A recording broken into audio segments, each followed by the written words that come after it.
Salvete, discípuli, soy el tutorísimo, tu profesor favorito, y hoy te voy a explicar el movimiento obrero. Y como este vídeo va a ser largo, pues vamos ya con nuestros apuntes fresquísimos y con esta presentación estupenda, aunque no es la mejor que os he hecho. Y todo esto, como siempre, disponible en el aula virtual. Así pues, vamos a empezar con este maravilloso tema y en el cual lo vamos a dividir de la siguiente manera. Primero vamos a hablar de los orígenes del movimiento obrero, o sea, cómo empieza, ¿no?, junto con la revolución industrial. Después vamos a hablar de las grandes corrientes ideológicas del movimiento obrero, ¿no?, cuando se elaboran ya las primeras teorías sobre, pues, cómo debe ser el mundo, ¿no?, en este nuevo esquema capitalista en el que nos encontramos.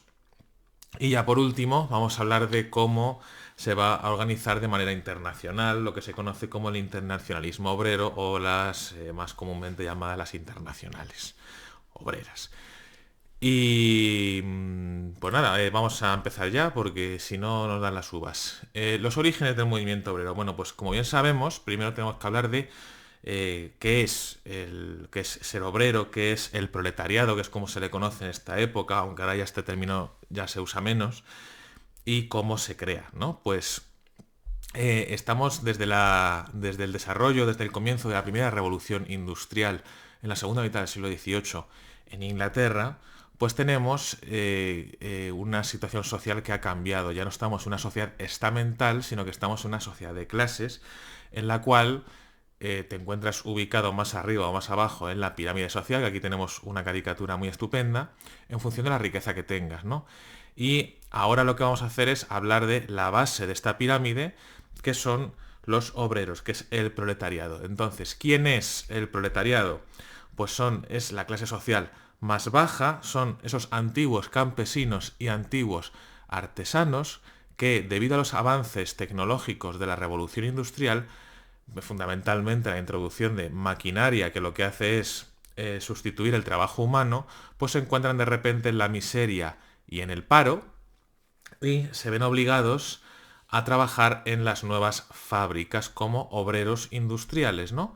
Y esto además provoca que se tengan que mudar a las ciudades, que son estas imágenes que estáis viendo por aquí, y viven en barrios obreros, que son barrios con unas condiciones pues, higiénico-sanitarias bastante precarias, y además tienen que trabajar por un salario de miseria, un salario de mierda, ¿no?, hablando en plata, y además con unas condiciones muy duras que hoy en día pues, nos parecerían inconcebibles, ¿no? Como pueden ser jornadas de hasta 16 e incluso 18 horas diarias, se trabajaba también sábados e incluso festivos, no hay ningún tipo de protección laboral, o sea, si te pones enfermo no cobras, si pierdes tu trabajo no cobras, si te despiden no te indemnizan, ¿no? Cosas como hay ahora.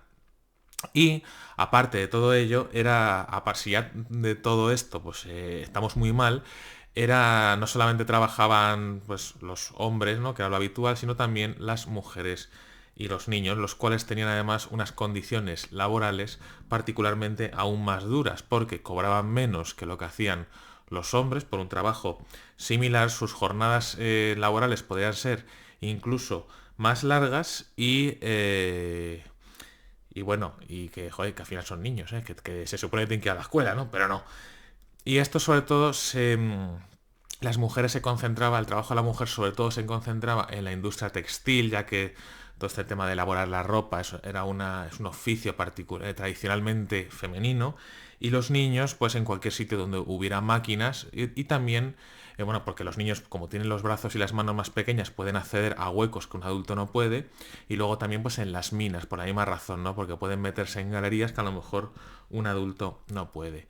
Y todas estas condiciones tan desastrosas y tan horribles, lo que hace es que pues muy pronto el proletariado pues se va a organizar y van a empezar a exigir ciertas mejoras. Aquí estamos viendo, por ejemplo, fotografías de niños que trabajaban en las minas de Inglaterra. Estas son un poquito más tardías, pero nos sirven para ilustrar lo que estamos viendo. Estos son niños que tienen a lo mejor, pues que no llegan a... O sea, hoy en día no estarían en la ESO, ¿no? O sea, no llegan a los 12 años, pero aquí les tenéis trabajando entre las máquinas y por supuesto con una... O sea, como podéis ver, mira tú qué protección tenían, ¿no? O sea, esto era bastante habitual, de hecho, por ejemplo, sufrir accidentes laborales, ¿no? Pues como pueden ser que se te quedase, por ejemplo, un dedo pillado en la correa esta y perdieras ese miembro, ¿no? Y aquí te os he traído pues, un montón de fotografías e incluso testimonios de algunos niños, ¿no? Por ejemplo, que además que ellos de mismo decían pues que no les gustaba trabajar y que preferían ir a la escuela, ¿no? Cosa que hoy en día no deja de sorprender. Y es irónico, por cierto. Y bueno, el trabajo infantil sí que es verdad que se intentó prohibir relativamente pronto, ¿no? En la primera mitad del siglo XIX. Y bueno, y finalmente se fue elevando esa edad mínima de trabajo, ¿no? Y aquí tenéis un montón de textos en los que se ve estas duras condiciones, que evidentemente en este vídeo no vamos a leer, pero que podéis o bien consultar si tenéis curiosidad, o bien consultarlo en la presentación, o bien parar el vídeo y leerlo tranquilamente. Así pues, muy pronto ese proletariado se va a empezar a organizar y va a empezar a reclamar mejoras laborales, ¿no? Y pues va a pasar por una serie, este movimiento obrero, que es algo como se le conoce a esta organización del proletariado, va a pasar por diferentes estadios. Y el primer conato que hubo de movimiento obrero fue lo que se conoce como el ludismo. El ludismo es un movimiento que surge al principio del siglo XIX que consiste en la destrucción de la maquinaria y particularmente la maquinaria textil de las fábricas textiles, claro. Aquí, por ejemplo, estáis viendo pues, unos obreros que están liándose a martillazos con un telar. ¿Por qué hacen esto? Porque culpan a las máquinas de la pérdida de su trabajo. Claro, antes un telar, en vez de estar accionado por la máquina de vapor, estaba accionado por una persona, ¿no? Que cobraba un salario. Claro, con esto pues es mucho más sencillo, ¿no? O sea, mucho más sencillo, mucho más barato. Aparte de ser más sencillo, porque una máquina es mucho más productiva que el trabajo manual de una persona, es muchísimo más barato porque aquí que podéis ver cuántos hay, 10, 20 telares, pues esto a lo mejor equivale al trabajo anterior de, yo que sé, 200, 300 personas, me lo estoy inventando. Pero claro, el ahorro y la eficiencia son descomunales. Y como les echaban la culpa de ello, pues lo que van a hacer es destruir este tipo de máquinas, ¿no? Ya sean los telares, ya sean las spinning jennies que veis aquí, que se las están cargando. Y todo esto se llama así ludismo en honor al que se supone que empezó este movimiento, que parece ser que no existió, es un ser legendario que se llama Ned Lud. Y de ahí el nombre de ludismo y los luditas, que son estas personas que se dedican a esto, vaya. Y aquí nuevamente tenéis un texto en el que se habla, bueno, varios textos en el que habla de este tema, ¿no? De los luditas y los daños que causaban ya justo en la primera década, bueno, la segunda década del siglo XIX. Más tarde van a surgir las primeras asociaciones obreras que se llaman sociedades fraternales o en castellano de socorro mutuo o bueno, en inglés friendly societies, que ya que los obreros tenían prohibido asociarse, o sea, los sindicatos que como los conocemos hoy en día estaban prohibidos, pues lo que van a hacer es una especie de como de clubes sociales, ¿no? En los cuales tú pues pagabas una cuota y con esa o sea, con ese dinero que se quedaba en la asociación, servía de caja para socorrer al obrero en caso de que tuviera algún percance. Pues, por ejemplo, si tenía que estar de baja por un accidente durante, yo que sé, una semana o 2 semanas, pues como ese dinero no lo cobraba por parte del patrón, pues conseguía algo de dinero de estas friendly societies o estas sociedades fraternales, ¿no? Es como una especie como de una aseguradora particular, ¿no? Una especie de seguridad social privada, ¿no? Que eh, como muy primitiva. Y debido a esto, o sea, las asociaciones obreras estaban prohibidas debido a unas leyes inglesas que se llaman las Combination Laws o Combination Acts, que datan del año 1799 y 1800. No obstante, a pesar de todo esto, los obreros, pues que van a seguir protestando, estaba por supuesto prohibido el derecho a la huelga y después de un incidente muy, muy relevante que fue esta masacre de Peterloo, que si no me equivoco es en Manchester, en el que el gobierno británico pues va sofocar de una manera un poco bestia, ¿no? Con muertos, una manifestación obrera, y finalmente lo que van a conseguir es que esas combination laws se deroguen en 1824. Y ya poco después de esto van a aparecer los primeros sindicatos como tal, que se llaman los trade unions, en los cuales estuvo muy involucrado Robert Owen, pero que luego lo veremos, que es el que crea el gran sindicato tradicional, no sé cuántos. No unificado, no tradicional. Pero bueno, eso es menos relevante. Y estos trade unions pues usaban este tipo de estandartes que son muy curiosos, porque antes estos sindicatos, estas primeras asociaciones legales obreras, eran sindicatos muy específicos de un lugar, ¿no? Por ejemplo, sindicato de no sé dónde y de un oficio. O sea, no existía como hoy en día sindicatos a nivel nacional, eso surgirá más tarde, y no existían sindicatos generales, ¿no? De todos los trabajadores, sino existían sindicatos de un oficio concreto en un lugar concreto, ¿no? Los sindicatos de los carpinteros del barrio de no sé dónde, por ejemplo, de Londres, ¿no? Como aquí, los carpinteros de Chatham District o los ferroviarios de la rama de Smithfield y cosas de estas, ¿no? Y luego esto posteriormente se va a trasladar a otros países. Aquí tenemos, por ejemplo, una mutua obrera francesa.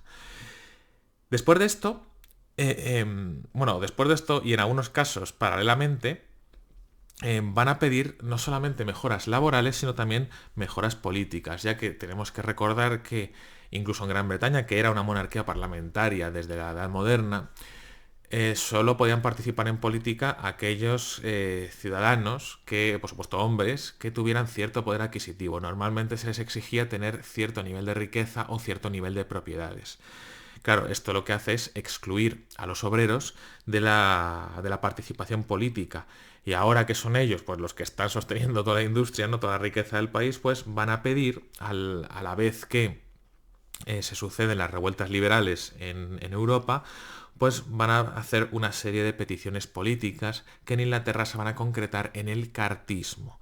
Y este cartismo se llama así debido a la Carta del Pueblo de 1838, que es un documento que estos líderes obreros, porque esto lo forman líderes obreros, van a presentar ante el Parlamento británico con una serie de exigencias que, por ejemplo, podemos ver aquí, ¿no? Piden sufragio universal. Hay que recordar que estamos ante un sufragio en esa época, perdón, existía todavía el sufragio censitario, o sea, había un grupo reducido de personas que tenían el derecho al voto, los que tenían dinero. No property qualification, que quiere decir que para poder votar o ser votado, pues que no te exijan tener un nivel de propiedad.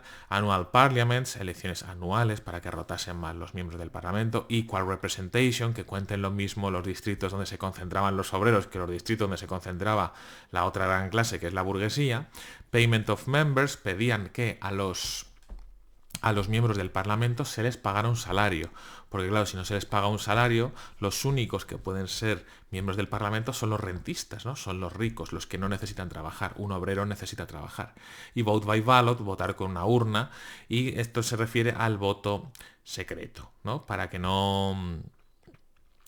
esto ellos lo hacían con este mecanismo que hay aquí, que tiene como 5 ruedecitas, y pues para que no pudieras tener represalias por votar a quien tú quisieras, ¿no? Esto, por ejemplo, lo hacían los jefes, ¿no? Decía, o votas a no sé quién o te vas a la calle. Y claro, para evitar esto, pues pedían el voto secreto, cosa que hoy en día nos parece bastante normal, ¿no? Aquí tenéis otro resumen que se ve bastante mejor, ¿vale? Y con sus razones correspondientes. Y con esto terminaríamos esta primera parte. Estos son los primeros orígenes del movimiento obrero. Hemos hablado de qué es el proletariado, cómo vivían, sus condiciones de trabajo y las primeras organizaciones obreras, o la primera organización obrera que viene con el ludismo, los trade unions y las friendly societies, y por último el cartismo, que ya empieza a ser la primera, muy, muy por encima, pero la primera, digamos, respuesta política. Pero bien, ¿qué es lo que ocurre? Que todo esto va a fracasar, ¿no? El cartismo va a fracasar, si bien es cierto que luego más adelante sí que van a conseguir más cosas, pero el cartismo como tal no lo consigue. Y entonces ya digamos que se rompe con esta idea que tenían algunos obreros de que pues se podía, digamos, ir por las buenas, ¿no? Que se podía llegar a un acuerdo con la otra gran clase que es la burguesía, ¿no? Y entonces van a ir a partir de ahora por su lado y van a surgir, ya se va a ideologizar este movimiento, pero van a surgir teorías políticas que van a desarrollar por diferentes ideas de cómo debe la clase obrera pues organizarse para en busca del bien común e incluso cómo deben tomar el poder. Y para ello, pues va a haber los tres grandes movimientos, van a ser el socialismo utópico, el socialismo científico y el anarquismo. No fueron los únicos, pero sí son los más importantes y los que, sobre todo los dos últimos, los que hoy en día pues siguen teniendo cierto bagaje. Primero vamos a empezar con el socialismo utópico. Y este socialismo utópico se llama así, bueno, este nombre se lo pone Engels, en contraposición al socialismo que ellos van a desarrollar, el socialismo marxista, que es el socialismo científico. Se le llama el socialismo utópico, viene una utopía, es una sociedad ideal que es imposible de alcanzar, ¿no? Es una sociedad que en un futuro donde pues todo el mundo viviría en paz, todo el mundo viviría en armonía, sería un mundo pacífico, todo el mundo donde, a ver que no me sale la palabra, donde la igualdad sería algo que fuera del orden, que estuviera siempre en el orden del día y todo el mundo fuera solidario con todo el mundo. Ese tipo de ideal al que pues mucha gente aspira, ¿no? Pero que luego, pues conociendo la naturaleza humana, sabemos que es imposible, ¿no? Y van a surgir diferentes tipos de ideas relacionadas con este socialismo, ¿no? Con esta propiedad colectiva. Y a todos estos los llama Engels los socialistas utópicos. Pues ¿qué ejemplos tenemos de ello? El primero es Henri de Saint-Simon, que dice que lo más importante es a la sociedad, lo que debe hacer es trabajar. O sea, es una persona que critica a los ociosos, ¿no? A los vagos, ¿no? Que son el clero y la nobleza. O sea, realmente la sociedad debería, lo más importante son los productores, y es alguien que es una especie como de socialismo aristocrático, ¿no? Él lo llama la tecnocracia. Tanto los propietarios como los trabajadores deben, o sea, pueden elegir a sus líderes, y estos líderes pues van a ser los más capaces. Los más capaces al final vuelven a ser los propietarios, pero bueno, se supone que ellos van a actuar hacia el bien común. Vamos, ¿qué es lo que está diciendo él? Está haciendo una especie de. Está proponiendo una especie de democracia en la que los propietarios sean los líderes, ¿no? Es el poder temporal de los propietarios, como dice aquí en este texto. Y bueno, esto pues no, esto no va a ningún lado. Pero bueno, en cualquier caso es una de las primeras propuestas, la de Henri de Saint-Simon. La siguiente es la de Charles Fourier. Charles Fourier es el creador de un tipo de edificio, de un tipo de organización obrera que se llaman los falansterios. Un falansterio era una comuna, o sea, era un lugar donde un grupo de personas vivían en común. Y aquí veis, por ejemplo, 2000 almas y 1000 forasteros. Y en este gran edificio vivían y trabajaban los obreros. Eran comunas que eran autosuficientes, o sea, cultivaban y producían todo lo que necesitaban para vivir, toda la vida se hacía en común, toda la propiedad era colectiva, y además todo el mundo, tanto además hombres y mujeres, todos compartían las mismas tareas. Por ejemplo, él decía que debían derrotarse los oficios.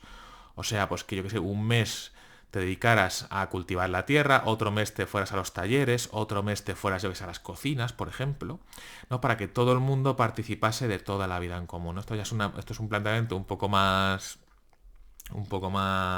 menos utópico, ¿no? Por así decirlo, e incluso se llevaron algunos intentos a cabo, ¿no? Como este falansterio que hay aquí en Guisa, ¿no? Que todavía se conserva, aunque hoy en día parece esto una corrala, ¿no? O incluso en Estados Unidos, donde varios de estas ideologías utópicas pues se intentaron llevar a cabo también. Y aquí tenéis un poquito lo que plantea Charles Fourier. Nuevamente, pues no vamos a leer esto porque si no se me va el vídeo a la hora y media, pero es bastante interesante lo que plantean estos señores y por eso es interesante estudiarlos. Después tenemos a Etienne Cabet, que igualmente plantea una nueva sociedad utópica donde toda la propiedad está en común, todo el mundo somos iguales entre todos, todo el mundo cobramos lo mismo, y este país utópico esta fraternidad se le llama Icaria. Y esta Icaria pues igual también se intentó hacer en Estados Unidos con algunos tipos de colonias, pero bueno, finalmente pues no duraron, bueno, unos duraron más que otros, ¿no? Pero bueno, estos por ejemplo hasta el año 57. Y otra más que tenemos aquí en Iowa. Nuevamente, aquí si tenéis curiosidad podéis leer estos textos. Y por último, Robert Owen, que es quizá el más famoso de todos ellos, es el padre del cooperativismo. Estuvo muy involucrado en la creación de las primeras trade unions en Gran Bretaña y él fue el que o sea, también hizo sus propuestas utópicas, pero él las puso en práctica. Era propietario de una fábrica que es famosa en New Lanark, que está aquí en Escocia. Hoy en día se puede visitar porque es un sitio turístico, ¿no? En el que todos los obreros igual vivían y trabajaban en esta fábrica, ¿no? Y que era una fábrica textil. E incluso, por ejemplo, tenían sus propias escuelas para los hijos de los obreros. Digamos que la propia fábrica de la cual los obreros también participaban, pues les proporcionaba al obrero todo lo que necesitaba para vivir, ¿no? Y este es el aspecto pues, que tiene hoy en día, que bueno, es un poco así. Y también, bueno, hizo New Harmony o proyectó hacer algo parecido en Estados Unidos, que esto sí que no se pudo llevar a cabo. Y aquí tenéis un poquito de cómo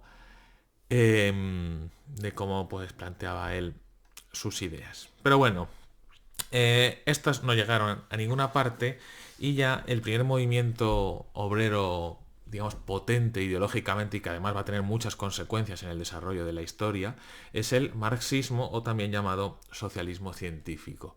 Esta teoría vamos, sus principales ideólogos son Carlos Marx y Federico Engels, los cuales van a escribir un mogollón de libros y un mogollón de tochacos, pero vamos, los más famosos de ellos son el Manifiesto del Partido Comunista de 1848, donde exponen sus ideas políticas, ¿no? Aquí tenemos el inicio de este libro, ¿no? Que es un fantasma recorre Europa, el fantasma del comunismo, esa es la frase con la que comienza, que es muy famosa.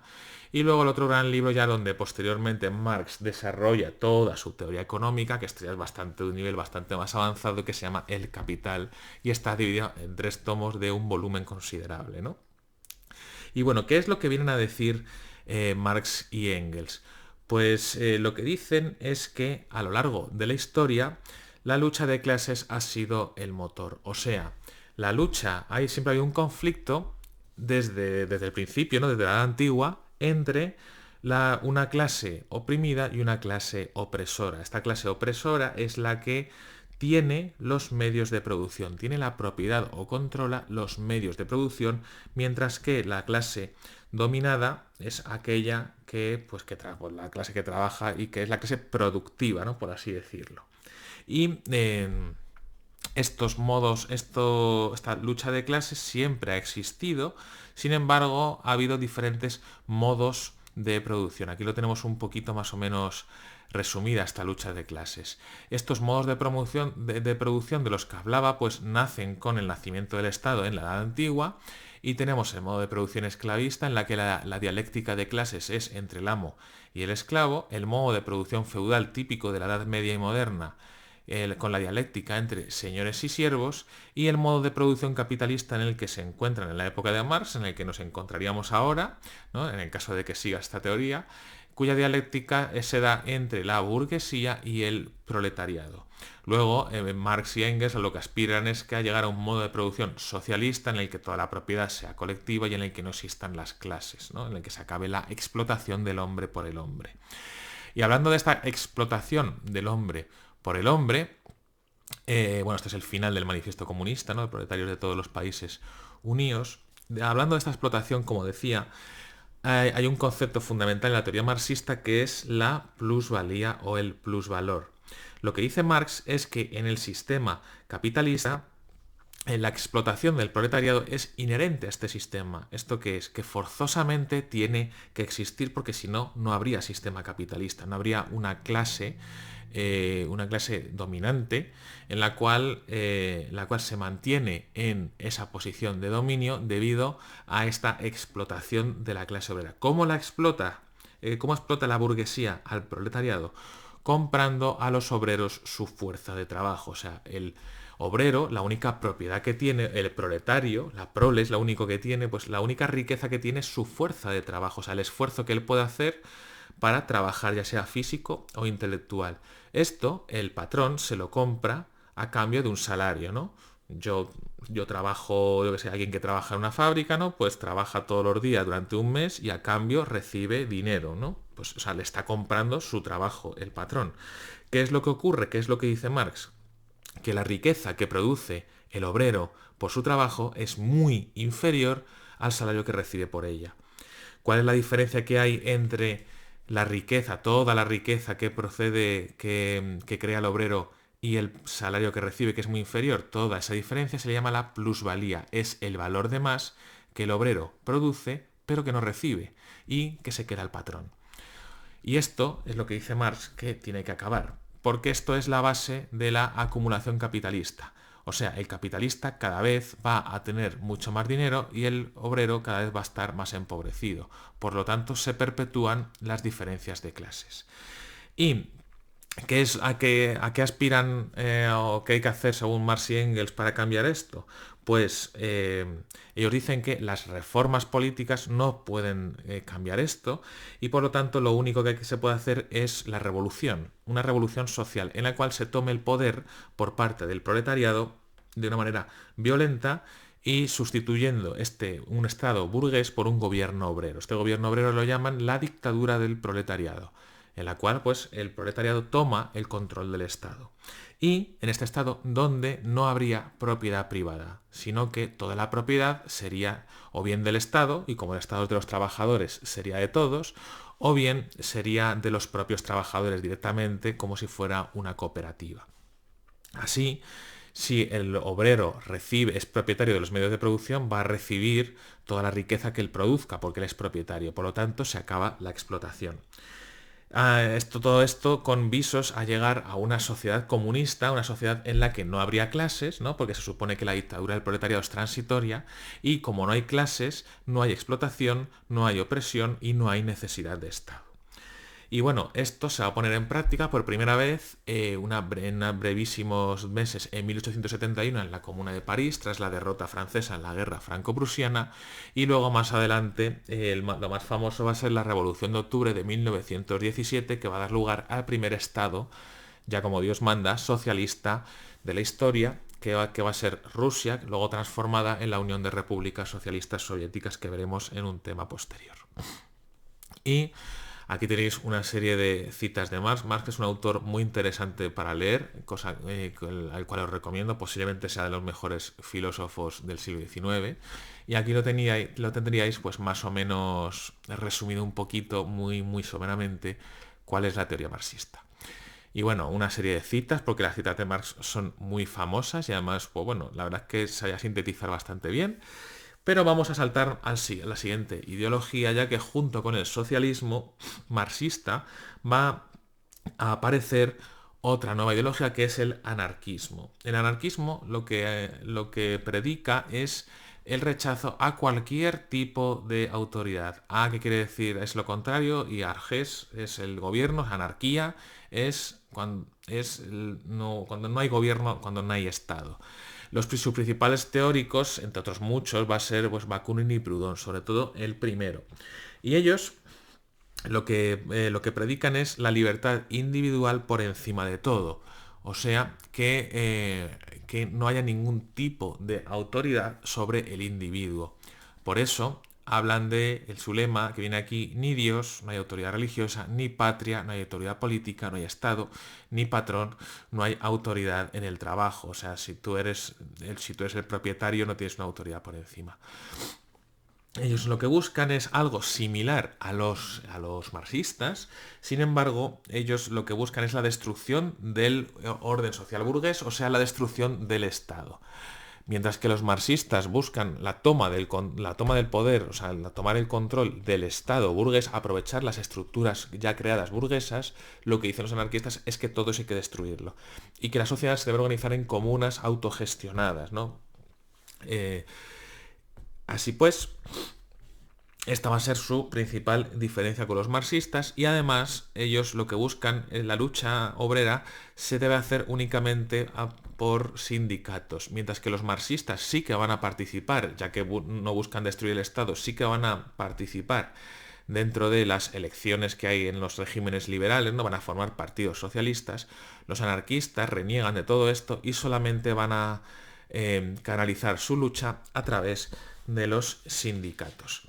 Y estos anarquistas van a hacer esta lucha sindical, pues la van a hacer de diferentes maneras. Bueno, aquí tenéis nuevamente textos de Bakunin que son bastante interesantes. También los anarquistas dicen cosas muy curiosas. Por ejemplo, también yo siempre señalo esto, ¿no? La abolición de la propiedad hereditaria, ¿no? Ya claro, ya que mucha de la perpetuación de las clases sociales viene por herencia, ¿no? En España, por ejemplo, más de la mitad de las grandes fortunas son por herencia, no son por mérito. Pero bueno, una de las cosas más famosas que hacen los anarquistas y por los cuales fueron muy perseguidos es por el terrorismo, que ellos lo llaman la acción directa o la propaganda por el hecho.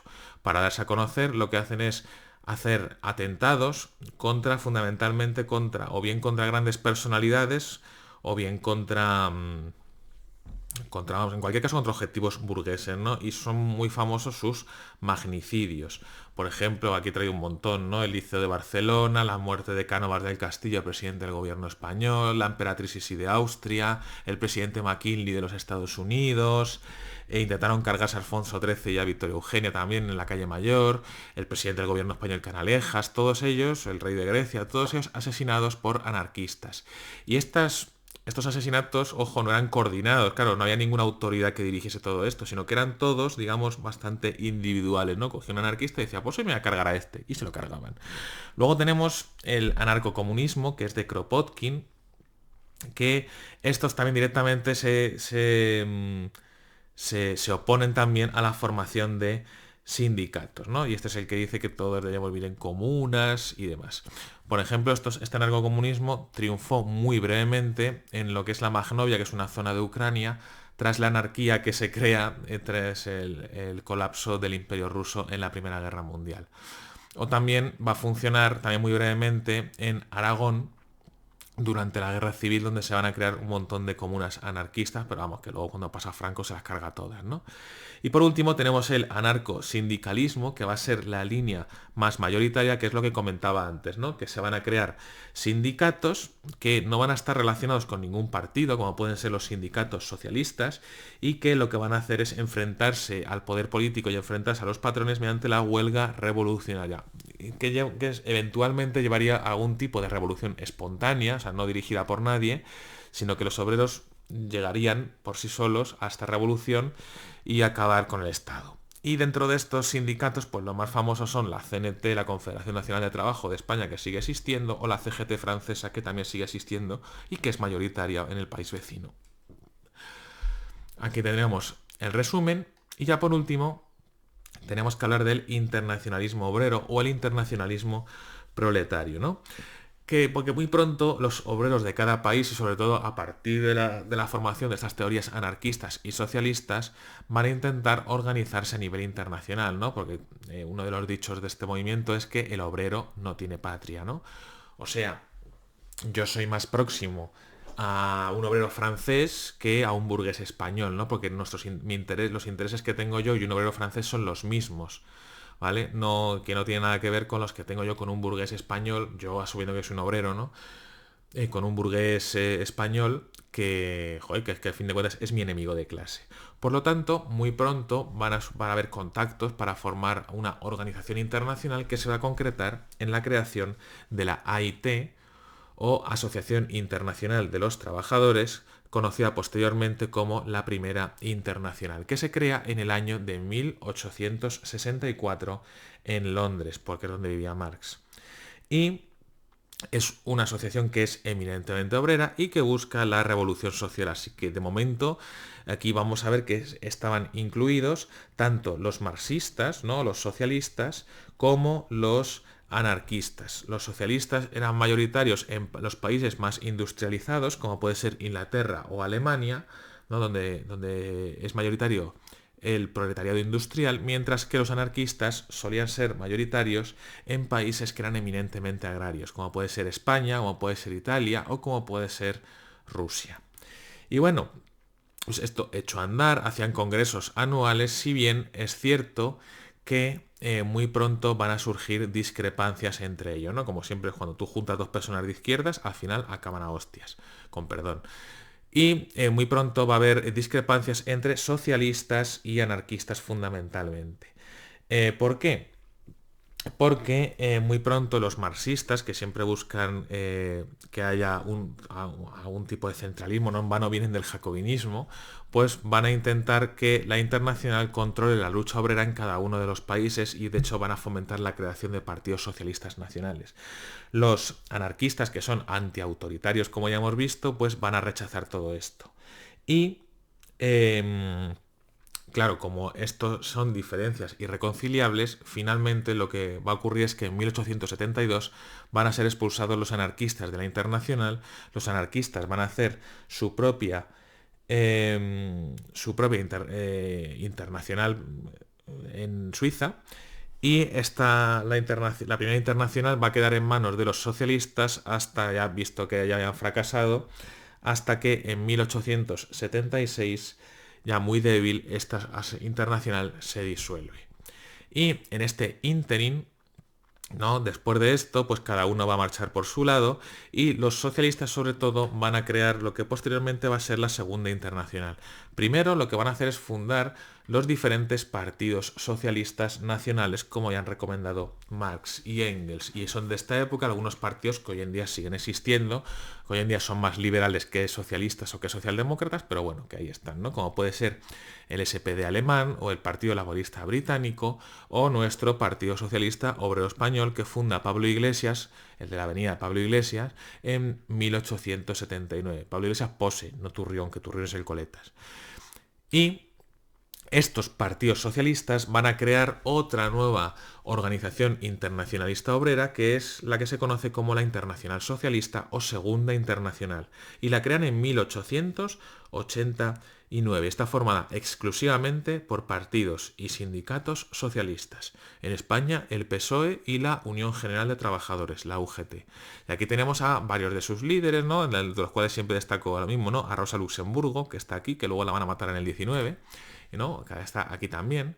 Y esta, digamos, Segunda Internacional va a ser la que va a aunar, la más famosa dentro de toda esta lucha obrera, y es la que va a crear toda esta simbología, ¿no? Por la que hoy en día incluso todavía se conoce o se identifica el movimiento obrero, como puede ser la bandera roja, que es la que simboliza la sangre derramada por el obrero en su lucha, ¿no? Como podemos ver aquí, que es muy típica de los países que fueron comunistas, o bien su propia canción, que no la vamos a poner aquí, pero aunque es muy bonita, que es la Internacional, ¿no? Arriba parias de la tierra, en pie famélica legión, atruena la razón en marcha, es el fin de la opresión. Y también es el establecimiento del Día Internacional del Trabajador el 1 de mayo, que se debe a una protesta que hubo en el año 1886, en Estados Unidos, en Chicago. Y en concreto la revuelta de Haymarket, que son obreros que se manifestaban por la jornada de 8 horas, ¿no? Y bueno, con todo esto, pues esta internacional, perdón, socialista va a mantenerse hasta el estallido de la Primera Guerra Mundial.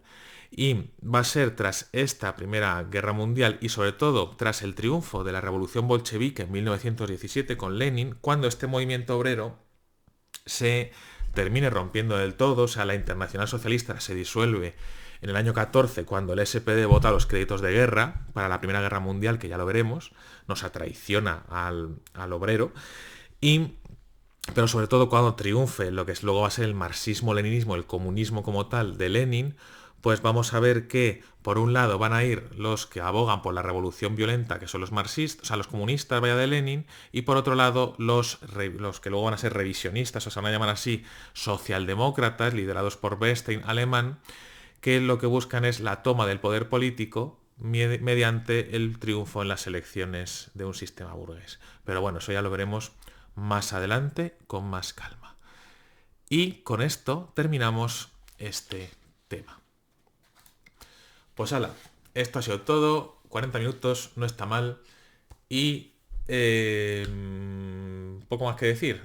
nos vemos en el siguiente vídeo. Muchas gracias por verlo. Si no estás suscrito, no sé a qué esperas, ¿vale? Suscríbete y dale like aquí abajo, no sé dónde está. Porque sí, porque me hace ilusión. Y no te pierdas el próximo.